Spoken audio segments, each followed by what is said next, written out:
muuqaalkan waxaan doonayaa inaan bal xogo cusban soo aruuriyo oo ku saabsan AJ family aan markaa uga hadlo.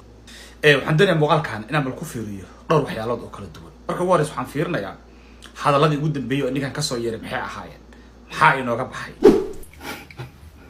wiil arti ah sukat arti ku sabelo wiil arti ah oo majeerteena oo maxamuud Saleebaan ah oo Cumar Maxamuud ah. waxaan kaloo fiirin doonaa maxay ninkan ka naqaanaa nin hooyadii inkiraya waxa aynu ka naqaanaa maxay tahay gooni baan u fiirin doonaa.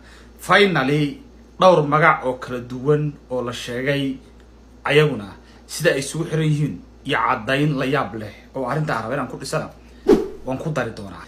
Saacadii la soo dhaafay kadib markii hooyadii Soomaaliyeed ay soo jeedisay wiil ka maqan oo ay tilmaam keentay wiilkina ay farta ku fiiqday.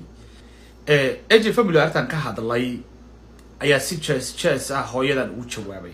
raadso nin qurux badan oo dheer badan oo Ilaahay qurxisiyo raadso oo cayaal cadaw qurux badan leh ma cayaalka ardina xadiin baraayna u dhacdeen marba hadal la yaab leh ayuu sheegayaa. Afrika saac ugu dambeeyay ninkaanu wali ma uusan sheegin abtirka reerka uu ku abtirsanayo. tusaale Cabdullaahi Yuusuf Maxamed Cabdullaahi magac noocaayo kala ah wuxuu sheegay oo kaliya qabiil laga akhrinayo computer hatta sida uu akhrinayo waxaanu ka arkaynaa inuu meel ka akhrinayo. tusaale muuqaalkan oo abtirsanayo markii aad fiiriso marka uu sheegayo harti baan ka soo bilaabayaa buu leeyahay. marka hore ma jeerteen buu leeyahay marka dambe buu leeyahay harti baan ka soo bilaabayaa. waayo liiska uu akhrinayo ayaa harti ka bilaabanaya. markaasuu haddana hoos u wadayaa magac walba marka uu sheegayo waa inuu computer ka fiiriyaa. bal waxay muuqaalkan ila daawado. MJ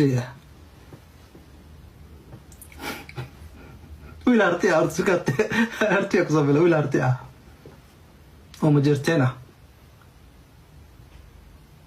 oo maxamuud Saleebaan ah oo Cumar Maxamuud ah oo Faarax Shruuc ah raaciga la raac Cabdulla Faarax muxuu kaaga baahan yahay baasir iyo baasir ku dhalay muxuu kaaga baahan yahay arrinta markuu arrin muujinaysa wax meel laga akhrinayo wax organic ah oo jira marnaba ma aha. waxaan kale ilaa hadda aanan haynin hooyo aabe walaal ina adeer ninkan yiraahda anigu ila dhashay oo reer hebel baan nahay. reerka uu sheegay anigu qaraabaan la ah ma aha reer lagu dhex dhuuman karayo. haddii ina aya la sheegi lahaa arrintu way fududaan lahayd laakiin ina ayaha in la qariya ayaa muujinaysa wax aad u tiro badan in marka qaldan yihiin. intaa waa hadaladii ugu dambeeyay. ninkaan maxaynu ka naqaanaa bal dhowr qodob ayaan sheegi doonaa. qaar kalena ma rabo inaan sheego maadaama aysan xiriir la lahayn arrimahan ka hadli doono. marka ugu horeysa ninkaanu beecada uu degan yahay waa beecad ay degan yihiin dadka cadaanka ah.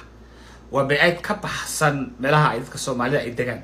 Soomaalidu inta badan way is aruursadaan. sababta isku aruursadaan sababta ugu weyn waa in masaajidka iyo dukaanka xalaalka cunada xalaalka laga gato iyo madrasada carruurta la geysto iyo masaajidka meel ka agdhow ay Soomaalidu isugu tagaan. waayo meelahaas ay ka helayaan waxyaalihii islaamiga ahaa oo loo baahnaa. beecada ninkan uu degan yahay masaajid kuma yaalo dugsi kuma yaalo waana beecad gaal ay degan yihiin. qof cayaal haysta oo beecada degan wax la yaab leh way. waxaan kale oo aan ogaaday in 3 ilaa 4 dog ama ay uu markaa u diiwaan gashan yahay. qaar ka midana sawir aan ka helay gurigiisa waxaan arkaysaa inay carruurta la cayaarayaan iyada arkaysaa. waa arrin kale oo markaasi red flag ah way. reerkan sida ay u joogaan bartaan yare TikTok iyo noloshooda caadiga way kala duwan tahay. markay barta TikTok joogaan marka qaarkood way xijaabiin qamiisiyo qabaan laakiin marka ay banaanka joogaan oo dadka gaalada ay la nool yihiin dad muslim oo meeka. qaar ka mid ah sawirrada markii aad fiiriso arkaysaa qaabkay u nool yihiin waa qaab ka duwan qaabkay u muuqdaan. taasna waa inta ma rabo inaan u dhaafo arrimahaasi. wax shaqo ah oo public ah oo reerkan ay leeyihiin waxyaalahan ka ogaaday oo kaliya waxaa ka mid ah in gabadhu ay tahay RN when ay registered nurse ay tahay gabadhu aydan basha ya shaqaysa. laakiin waxa asagu shaqo diiwaanka ugu jira ama history shaqo ah oo aan ku arkay ma jirto. aydan waa arrin kale oo red flag. si guud marka arrimahaas waa inta aan ka naqaano.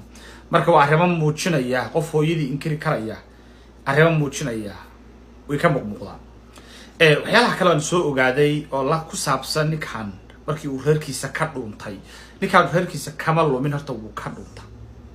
markii uu ka dhuuntay kadibna waxaa watay ama uu raacay reer Soomaaliyeed oo u qaxay qaxootiyadii Kenya khaasatan qaxootigii la oran jiray utaanga ayuu ninkaan u tagay halkaasuu markaa reerkaa kula noolaa halkaa markii uu cabaar ay deganaayeen waa tii la xiray xerada utaango waxay u laabteen meesha loo yahdo kismaayo ninkaan haddana joogi jiray kismaayo xoogaa markoodana uu joogay kabacdi nairobi yimaadi kabacdi maraykan buu yimid cycleka ninkaan marka uu maray markuu reerkooda ka dhuntay utaangu tagay kismaayo ku laabtay nairobi yimid kabacdi uu soo qof waa intaa waxaa jira magacan aad oo la yaabay oo dad kala duwan oo ila soo xiriiray qaar reer utaanga ahaa qaar reer kismaayo ahaa qaar reer nairobi ahaa waxay intaba ii sheegeen ninkaan abshir la oran jiray hooyadiisna waxay sheegtay xasan bay sheegtay haddana cabdulqaadir baa la yidhahda waa saddex magac oo kala duwan waa xasan iyo abshir iyo cabdulqaadir say isku yeelan karaan waqti badan baa arrintaa iga galay finally waxaan soo ogaaday inuu ninkaan dalka horta ku yimaaday magaca